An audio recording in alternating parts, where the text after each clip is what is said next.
CMR university Bengaluru అండి. అక్కడ మేము లిమిటెడ్ స్ట్రెంగ్త్ మేము తీసుకుంటాము. ఇది ప్రైవేట్ యూనివర్సిటీ. తర్వాత 100% ఇంగ్లీష్ స్పీకింగ్ క్యాంపస్. ఎక్కువ మంది స్టూడెంట్స్ అందరూ కూడా బెంగళూరులో చదవాలని ఇంట్రెస్ట్ చూపిస్తారు.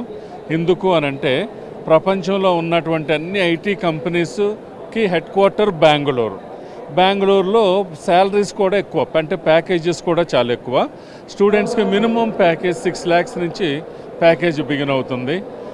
తర్వాత అది హైయెస్ట్ ప్యాకేజ్ అనేది స్టూడెంట్ ప్రొఫైల్ మీద డిపెండ్ అయి ఉంటుంది.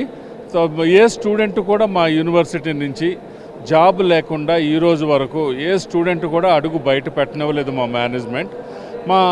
మా చైర్మన్ కూడా ఆయన IPS officer, Bengaluru city police commissioner. అయితే ఈ మధ్య రిటైర్ అయ్యారు. ఎడ్యుకేషన్ అంటే వాళ్ళకి చాలా ఇష్టం.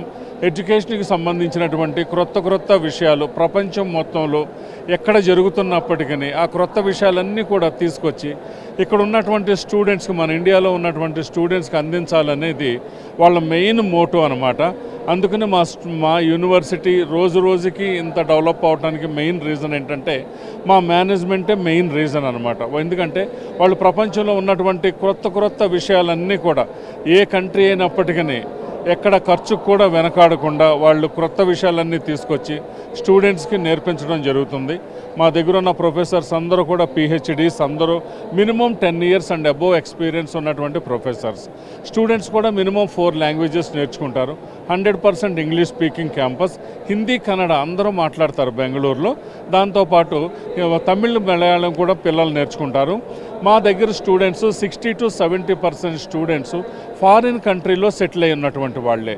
ఎందుకు అనంటే అక్కడ ఉన్నటువంటి, అంటే కంపెనీస్కి తెలుసు ఏ యూనివర్సిటీలో ఎలాంటి సబ్జెక్ట్స్ టీచింగ్ ఇస్తారు అనేది, టీచ్ చేస్తారనేది కంపెనీస్కి తెలుసు. కాబట్టి మెయిన్ పెద్ద కంపెనీస్ అన్నీ కూడా మా యూనివర్సిటీకి వాళ్ళు ఎక్కువగా ప్రయారిటీ ఇస్తారు. సో దానివల్ల మా స్టూడెంట్స్ అందరూ కూడా ప్లేస్ అవుతారు. ఇదండి మా యూనివర్సిటీ గురించి మేము చెప్పాలనుకున్నది.